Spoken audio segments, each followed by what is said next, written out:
Existe uma mulher. Que estranho aqui, não? Parece as mulheres estão de um lado, os homens estão do outro lado. Mas existe uma mulher que viveu durante a Segunda Guerra Mundial. Ela se mudou de país em país. E ela foi questionada do porquê ela não ser católica. E sua resposta foi que não há família no catolicismo. Ela foi questionada do porquê ela não ser evangélica.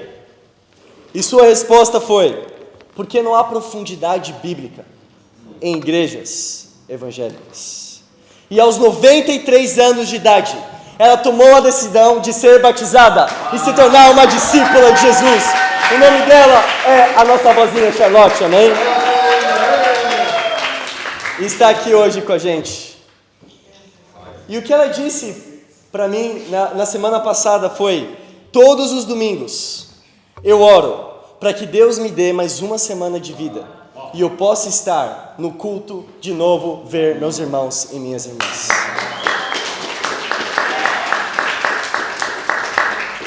Você está grato por estar aqui hoje? Amém. Ou você pensa, não, eu queria estar lá em cima no Ministério Inglês. É maior, tem mais pessoas, tem 5 microfones, não? Ou você está grato como o coração da nossa vozinha Charlotte, de estar aqui hoje. Título da aula: a ascensão e a missão de Jesus. A ascensão e a missão de Jesus. Eu vou fazer uma oração. Pai amado Deus, obrigado por podermos estarmos reunidos aqui hoje, Pai. Deus, eu agradeço a Ti, Deus, por aqui termos pessoas de todas as classes sociais, de todas as etnias, Pai. Pessoas holandesas, Deus, ingleses, russos aqui nessa sala aqui hoje, Pai. Portugueses, brasileiros, africanos, Deus. Obrigado por estarmos reunidos em um só Espírito, Deus. E podermos pregar a Tua palavra juntos aqui hoje, Pai. Nos encha com Tua sabedoria, nos encha com Teu Espírito Santo, Deus. E eu peço isso ao Senhor em nome de Jesus. Amém. Vamos para Atos capítulo 1. Atos 1, versículo 3. Eu espero que vocês tenham uma Bíblia com vocês hoje, amém? Atos 1, versículo... Vamos ler do 1.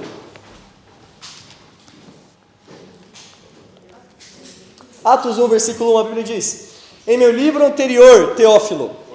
Esse Teófilo, Teo, Deus, Filo, amigo. Então, Lucas, quando ele escreve o livro de Atos, ele faz um paralelo, porque ele escreve aos amigos de Deus, amém? Outros acreditam que Teófilo era realmente uma pessoa, não? Mas aqui ele diz, em meu livro anterior, ou seja, meu livro de Lucas, amigos de Deus, eu escrevi a respeito de tudo o que Jesus começou a fazer e ensinar, até o dia em que foi elevado aos céus, depois de ter dado instruções por meio do Espírito Santo aos apóstolos que havia escolhido. Depois do seu sofrimento, Jesus apresentou-se a eles e deu-lhes muitas provas indiscutíveis de que estava vivo. Apareceu-lhes por um período de 40 dias, falando-lhes acerca do reino de Deus. Amém. Jesus aqui, ele morre, ele ressuscita, ele passa 40 dias com seus discípulos, falando sobre o quê? Sobre o que a gente está presenciando aqui agora. Falando sobre o reino de Deus, que chegaria no capítulo seguinte em Atos 2, não? Jesus, ele escolhe exatamente esse tópico, o reino de Deus, para falar com seus discípulos. Ele poderia ter falado de evangelismo, amém? Ele poderia ter falado de perdoar as outras pessoas, ele poderia falar sobre orar, sobre ler a Bíblia, mas ele escolhe falar sobre o reino de Deus. Por quê? Porque assim como em Mateus 6, versículo 33, Jesus fala, priorize o reino de Deus. Busquem, pois, o reino de Deus em primeiro lugar e todas as coisas serão acrescentadas. Porque essa era a pregação de Jesus. Hoje nós podemos priorizar o reino de Deus em atitude e priorizar o reino de Deus em coração. Como alguém prioriza o reino de Deus em atitude? Primeiro, o que é o reino de Deus? O reino de Deus é o corpo de Cristo. é a igreja, são os discípulos reunidos, amém? Em Lucas 17, Jesus fala, aquele que estiver reunido, o reino de Deus está entre vocês. Ou seja, o reino de Deus são discípulos reunidos. Como priorizar o reino de Deus em atitude? É você estar com os discípulos. É você ter vindo aqui hoje. Se você veio aqui hoje, você prioriza o reino de Deus. Mas o que é priorizar o reino de Deus em coração? É você querer fazer isso. É você querer estar aqui hoje. É você não só estar em corpo, mas você estar aqui em espírito. Isso é você priorizar o reino de Deus no seu coração. Porque você pode ter vindo aqui hoje, mas não está com o seu coração aqui hoje. Mas isso é priorizar o reino de Deus, amém? Continua lendo, versículo 4. Certa ocasião, enquanto comia com eles, deu-lhes esta ordem: não saiam de Jerusalém, mas esperem pela promessa de meu Pai, da qual lhes falei. Pois João batizou com água, mas dentro de poucos dias vocês serão batizados com o Espírito Santo. Então os que estavam reunidos lhe perguntaram: Senhor, é neste tempo que vais restaurar o reino a Israel? Ele lhes respondeu: não lhes compete saber os tempos ou as datas que o Pai estabeleceu pela sua própria autoridade, mas receberão poder quando o Espírito Santo descer sobre vocês, e vocês serão minhas testemunhas em Jerusalém, na Judéia e Samaria e até os confins da terra. Isso não é incrível, irmãos? Jesus fala aqui que nós seremos as testemunhas dele, tanto em Judéia, Samaria e em Jerusalém, quanto nos confins da terra. Em lugares que os discípulos nem imaginariam que existia, como por exemplo o Brasil, não, as Américas. Eles não tinham ideia que um dia o reino de Deus chegaria nas Américas, amém? Ou talvez na Oceania. E hoje nós temos igreja em São Paulo, Brasil, no Rio de Janeiro, em Sydney, na Austrália, amém? Temos igreja em vários lugares do mundo. Versículo 9. Tendo dito isso, foi levado às alturas, enquanto eles olhavam, e uma nuvem o encobriu da vista deles. E eles ficaram com os olhos fixos nos céus, enquanto ele subia. E de repente surgiram diante deles 2 homens vestidos de branco, como a Bianca está aqui vestida de branco, que lhes disseram: Galileus, por que vocês estão olhando para o céu? Jesus aqui, ele tinha acabado de falar com os discípulos, ele ascende aos céus. O título, Ascensão e Missão de Jesus. Ele ascende aos céus e os discípulos ficam olhando para os céus. E Jesus já tinha ascendido. E eles ficam fixados nos céus. E um anjo desce e pergunta para eles: por que vocês estão olhando nos céus? Versículo 11. Que eles disseram: Galileus, por que vocês estão olhando para o céu? Este mesmo Jesus, que dentre vocês foi levado aos céus, voltará da mesma forma como viram subir. Primeiro ponto, a missão de ir. A missão de ir. Nós podemos, às vezes, ficar parados, olhando para o céu e não tomar uma atitude, pensando no futuro, ou pensando sobre o que poderia ter acontecido no passado, ao invés de fazer o que sabemos que temos que fazer. Jesus vai voltar. E não é para ficar apenas parado, olhando para Jesus, Jesus já saiu da terra, amém? Mas um dia ele vai voltar, e o que nós podemos fazer é agir na missão de Jesus.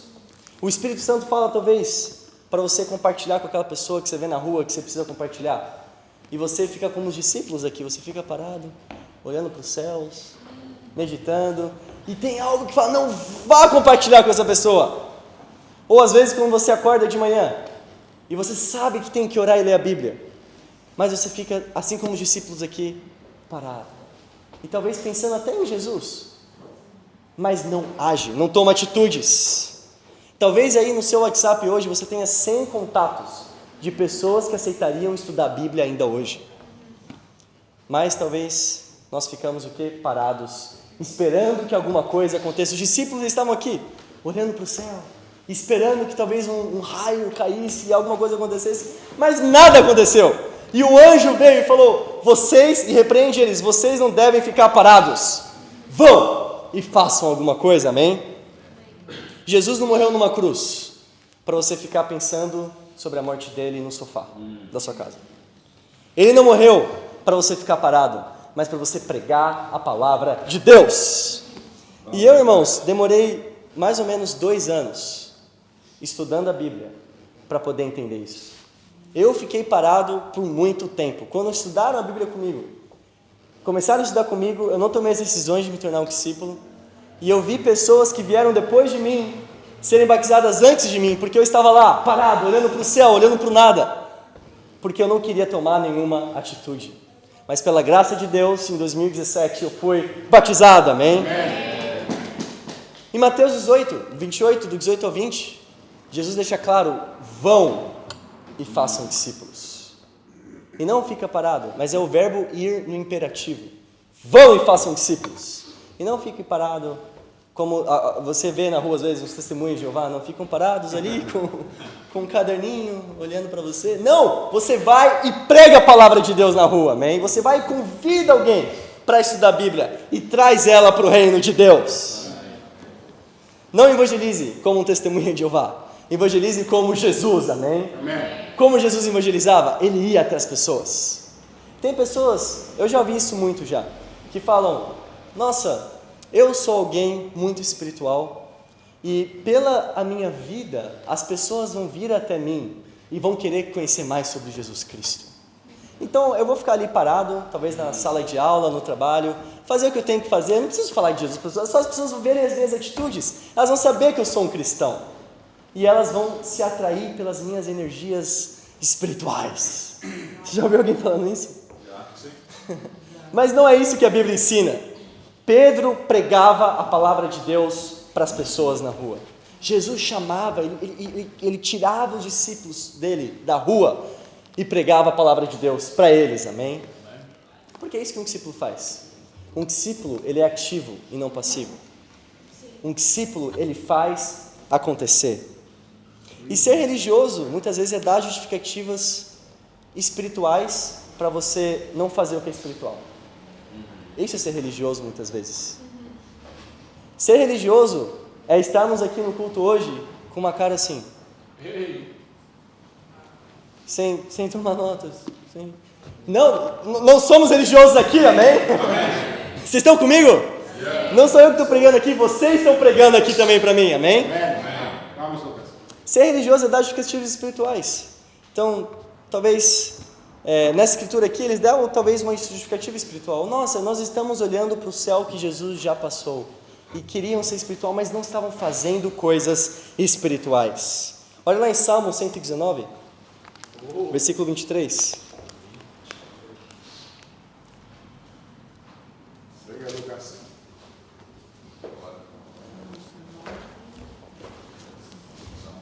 Salmo 119, 23, a Bíblia diz: mesmo que os poderosos se reúnam para conspirar contra mim, ainda assim o teu servo meditará nos teus decretos. Versículo 27, faz-me discernir o propósito dos seus preceitos, então meditarei nas tuas maravilhas. Versículo 43, jamais tires da minha boca a palavra da verdade, pois nas tuas ordenâncias colocarei a minha esperança. Versículo 46, falarei dos teus testemunhos diante de reis, sem ficar envergonhado. E por último, 97, a Bíblia diz: como eu amo a tua lei, medito nela o dia inteiro. O que nós percebemos nessa escritura? A palavra meditar. Ela aparece em quase todas essas, exceto em um dos versículos aqui, que a Bíblia diz: falarei dos teus preceitos. Mas a palavra falar no hebraico, nessa escritura, é a mesma usada para falar sobre meditar. Ou seja, no hebraico, você falar da palavra de Deus, você pregar a palavra de Deus para as pessoas, é a mesma coisa que você está meditando na palavra de Deus. Às vezes eu acho, nos tempos com Deus, que meditar na Bíblia, é eu ler a Bíblia, tomar minhas notas e ficar parado, como os discípulos ficaram parados aqui, e pensando na Bíblia, pensando no que eu li, pensando para mim mesmo, e aí dá 5 minutos e já estou pensando no que eu vou comer no almoço, no que eu vou comer no jantar, Mas não, biblicamente isso não é meditar. Como você medita em algo? É quando você prega o que você leu para as outras pessoas. Assim você medita no que você leu. Quando eu leio e aprendo algo, eu medito muito bem. Mas quando eu prego isso para alguém, fixa ainda mais no meu coração. Por isso que pregando aqui, eu estou pregando para mim mesmo também, amém? Por quê?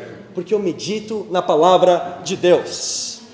A melhor maneira de meditar no que você aprendeu na Bíblia é compartilhar o que você aprendeu com outras pessoas. A melhor maneira de você meditar o que aprendeu esse tempo com Deus é pregar isso para as outras pessoas. Pergunta: quantos estudos bíblicos você esteve nessa última semana? Com quantas pessoas você ajudou? Você pregou para elas sobre o que você meditou? Eu fiquei muito inspirado ontem, porque ontem eu vi a Ana entrando no estudo bíblico que a Marlene estava liderando, amém? E claro que eu não fico ali querendo escutar, não, mas acaba que passando, eu e a Ana somos casados, não, passando eu escuto um pouquinho e eu vi lá a Marlene pregando a palavra de Deus, amém? E quando você prega, você fixa isso no seu coração. No desafio da semana passada foi para os líderes de bate-papo aqui, nós temos um estudo bíblico por dia na semana passada. E o desafio para todos os integrantes dos bate-papos é estarmos em pelo menos 3 estudos bíblicos durante a semana, amém? Eu quero te desafiar, se você não fez isso na semana passada, faça isso essa semana, amém? Amém. Faça isso essa semana, pregue a palavra de Deus. Vamos voltar para Atos 1, versículo 12.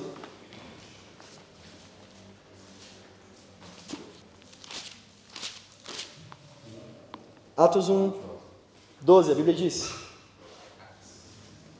então eles voltaram para Jerusalém, vindo do monte chamado das Oliveiras, que fica perto da cidade, cerca de 1 quilômetro. Quando chegaram, subiram ao aposento onde estavam hospedados. Achavam-se presentes Pedro, João, Tiago, André, Felipe, Tomé, Bartolomeu, Mateus, Tiago, filho de Alfeu, Simão Zelote e Judas, filho de Tiago. Todos eles se reuniram, sempre em oração, com as mulheres, inclusive a Maria, a mãe de Jesus, e com os irmãos dele. Aqui nós sabemos, na Escritura, que Jesus ele tinha ascendido, e aqui era o dia de sábado. E a Bíblia diz que eles estavam a 1 quilômetro de Jerusalém, porque aqui os discípulos eles estavam no Monte das Oliveiras, que era exatamente 1 quilômetro até Jerusalém. Por que exatamente 1 quilômetro? Porque no sábado os judeus eles podiam apenas andar até 1 quilômetro para cumprir com o dia sabático. E olha como a profecia deu certo aqui. Eles estavam no Monte das Oliveiras, e era exatamente 1 quilômetro até chegarem em Jerusalém, que foi a ordem que Jesus deu para eles, antes de Jesus partir da terra, amém? 1 quilômetro, para eles cumprirem com a lei dos judeus. Segundo ponto, a missão de se unir. Aqui nós vemos na Escritura que os discípulos estavam unidos. Não só os 12, mas vamos ver aqui que eram 120 discípulos unidos. A mãe de Jesus estava ali também. Sendo que a mãe de Jesus, no comecinho do ministério de Jesus, ela perseguia Jesus. Vocês lembram disso? Em Marcos, ela perseguia Jesus. E aqui ela fazia parte do ministério de Jesus, amém? Irmãos, nós no ministério português aqui, eu amo o ministério português. Eu amo estar aqui com vocês. De verdade. Aqui nós temos mães espirituais, pais espirituais, filhos, filhas, a nossa avó Charlotte, casal de namorados, casal de casados, casal de solteiros, casal de namorados à distância, como o Ricardo, tem tudo aqui, porque nós somos uma família, assim como era a família em Atos. Você ama essa família aqui? Versículo 15. Naqueles dias, Pedro levantou-se entre os irmãos, um grupo de cerca de 120 pessoas, e disse: irmãos, era necessário que se cumprisse a escritura que o Espírito Santo predisse por boca de Davi, a respeito de Judas, que que serviu de guia aos que prenderam? Jesus. Nós, irmãos, precisamos estar unidos como família. Imagina só. Imagina você veio aqui hoje. Vamos dar o exemplo aqui do Silvano. O Silvano veio aqui hoje. Ele chega para mim e fala: Lucas, eu quero ser seu amigo. Eu quero andar contigo, eu quero ensinar coisas para você, aprender coisas de você, fazer uns... Sei lá, eu quero ser seu amigo. Não. Pagar uma pizza. Não. Eu quero ser seu amigo. Eu aceitaria. Não. Mas imagina ele chegasse para mim e falasse: eu quero ser seu amigo, mas eu não quero saber de nada da sua esposa. Eu não me fala, pra mim ela não existe, a Ana. Ele não disse isso. É estranho isso, não? Por quê? Porque eu e Ana somos casados, nós somos um. Se você quer ter amizade comigo, você vai ter amizade com a minha esposa, amém? Por quê? Porque somos uma pessoa, não? Olha lá em Efésios capítulo 5. É impossível ter amizade comigo profunda sem conhecer a Ana, não? Efésios 5, versículo 23.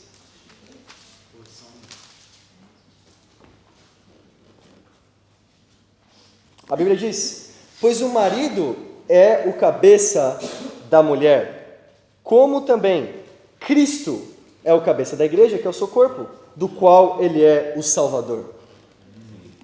Se você quer ter... Aqui nós vemos que Paulo ele compara o homem, o marido, como cabeça da mulher, assim como Jesus Cristo é o cabeça da igreja. Você quer ter um relacionamento comigo, você também tem um relacionamento com a minha esposa. Agora, você às vezes quer ter um relacionamento com Jesus Cristo, que é a cabeça, mas não quer ter relacionamento com a igreja, que é o corpo.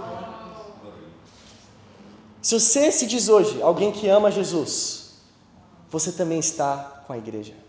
Você ama o reino de Deus, amém? Você se une ao reino de Deus. Prioriza o reino de Deus. Não é o seu trabalho, eu preciso trabalhar no domingo, eu preciso fazer dinheiro, eu preciso ir no aniversário da minha filha no domingo. Não, você precisa estar com o reino de Deus, amém? Faltar nos cultos e não colocar o reino em primeiro lugar é como se estivesse decepando a cabeça de Jesus. Jesus é a cabeça, a igreja é o corpo.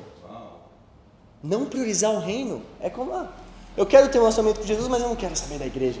Eu sou um desigrejado. Precisamos também da igreja, amém? Achar que não precisa da igreja é uma atitude muito arrogante, não? Por isso eu quero desafiar todos nós aqui, irmãos. Não perder uma reunião do corpo.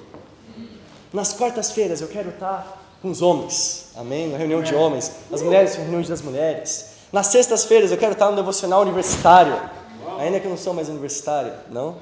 Nos sábados, os eventos que tem nos solteiros, amém? E domingo eu quero estar com a minha família aqui, na igreja. Amém. A missão de se unir. Versículo 17, em Atos 1.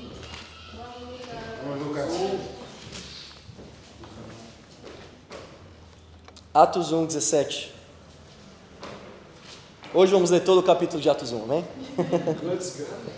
Atos 1, 17 diz: ele foi contado como um dos nossos e teve participação deste ministério. Aqui está falando sobre Judas, que traiu Jesus. Versículo 18. Com a recompensa que recebeu pelo seu pecado, Judas comprou um campo, ali caiu de cabeça, seu corpo partiu-se ao meio e suas vísceras se derramaram. Olha que doideira. Todos em Jerusalém ficaram sabendo disso, de modo que na língua deles esse campo passou a chamar-se Aceldama, isto é, campo de sangue. Por que, prosseguiu Pedro? Está escrito no livro de Salmos: fique deserto o seu lugar, e não haja ninguém que nele habite, e ainda que outro ocupe o seu lugar. Portanto, é necessário que escolhamos um dos homens que estiveram conosco durante todo o tempo que o Senhor Jesus viveu entre nós, desde o batismo de João, até o dia em que Jesus foi levado dentre nós às alturas. É preciso que um deles seja conosco testemunha de sua ressurreição. Então indicaram 2 nomes, José, chamado Barsabás, também conhecido como Justo, e Matias. Depois oraram: Senhor, tu conheces o coração de todos, mostra-nos qual destes 2 tens escolhido para assumir este ministério apostólico, que Judas abandonou, indo para o lugar que lhe era devido. Então, tiraram sortes, e a sorte caiu sobre Matias. Assim, ele foi acrescentado aos 11 apóstolos, e a igreja diz: Amém. Nós vemos aqui que Judas morreu. E assim como Jesus construiu seu ministério com 12 líderes, Pedro, ele não queria fazer diferente. Ele queria imitar o ministério de Jesus. Então ele assume, ele tira sortes, e as sortes caem sobre Matias, que assume a posição de Judas, que tinha se suicidado. E assim nós temos os 12 discípulos de Jesus. Amém. Terceiro ponto, a missão de levantar líderes. A missão de levantar líderes. Um bom líder não é aquele mais talentoso ou aquele mais bonito, ainda bem, porque senão não seria líder, amém? Não é aquele que mais se veste bem, não, isso também ajuda um líder, mas um bom líder é quem ama Jesus, é quem tem um bom relacionamento com Jesus. Por quê?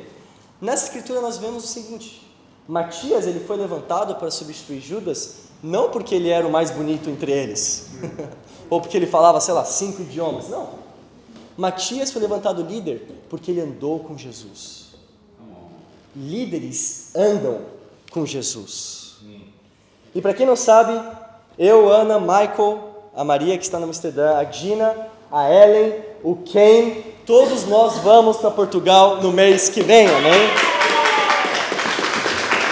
Perdão, nesse mês agora, é 1 de setembro hoje, não? Vamos a Portugal ainda esse mês, nos juntar com 5 discípulos que estão lá agora e começarmos a Igreja Cristã Internacional de Lisboa, amém? E para isso, nós vamos aqui 2 semanas. E para isso, um líder teve que se levantar aqui, que é o Ricardo Barra, amém?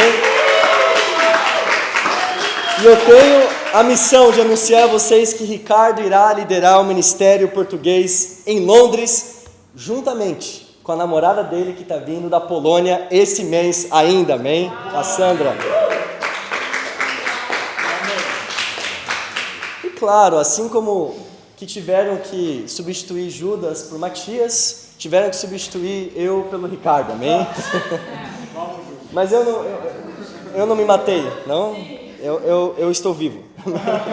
Eu só vou para Portugal. Não. Mas eu quero levantar você, irmão. O Ricardo tem se levantado como líder de Deus. O Ricardo tem, se eu não me engano, acho que 10 meses como cristão, né, Ricardo? 11? Isso, vai fazer 11. Uau! 11 meses como discípulo. E parece que ele tem 11 anos como discípulo. Sim, né? Sim. Porque idade na fé não implica maturidade na fé. Você pode ser muito maduro com pouquíssima idade como discípulo. Como você também pode ser nada maduro com muita idade como discípulo. Não. Mas é muito incrível ver o Matias aí, o Ricardo se levantando para Deus. E também, não só ele, mas o Ken vai para Portugal também. E o Ken indo para Portugal, alguém precisa se levantar para liderar o bate-papo do Ken, não? Para liderar o coral também, não? Quem vai? Não só isso, mas o Ricardo vai estar liderando o ministério português. Alguém também precisa se levantar para liderar o bate-papo do Ricardo, amém? Por quê? Há uma necessidade de levantar líderes. Assim como também a Ellen vai para Portugal e precisa de uma co-líder também para o bate-papo, amém? Que a Ellen vai sair. Ou seja, há uma necessidade, irmãos, sempre de levantar líderes. Por um motivo, nós queremos evangelizar o mundo nessa geração. Amém. Se nós queremos evangelizar o mundo nessa geração, líderes vão ser formados e vão para outros países, para que outros líderes sejam formados aqui. E um dia talvez o Ricardo, talvez vá para a Polônia, não sei, não, daqui uns 2 anos, e alguém precisa se levantar para liderar o ministério português aqui. Então, irmãos, esse era o plano mestre de Jesus. Levantar os 3, Pedro, Tiago e João, levantar os 12 discípulos, que levantou os 120, e nós vemos que o mundo foi evangelizado naquela época, amém? Amém. Temos muito ainda que fazer. Sim. O ministério de Jesus terminou com 120 discípulos. em 3 anos. Eu vejo aqui a nossa igreja, o nosso ministério, com 120 discípulos, irmãos, em 3 anos. Que não vai caber nessa sala. Nós temos que ir para algum outro lugar. Mas 120 discípulos. Um ministério que começou esse ano, em janeiro, com 12 discípulos. Assim como o ministério de Jesus. Começou com 12 discípulos. Assim como um time que vai para Lisboa, são 12 discípulos. Assim como um time que vai para Barcelona esse ano, são 12 discípulos também. Que um dia serão 120, amém? E teremos muitos batismos para a glória de Deus. Por isso, irmãos, vamos simplesmente ir. Iremos, vamos. Preguemos a palavra de Deus. Vamos estar unidos e continuar levantando líderes. E para Deus seja todas as glórias. Amém.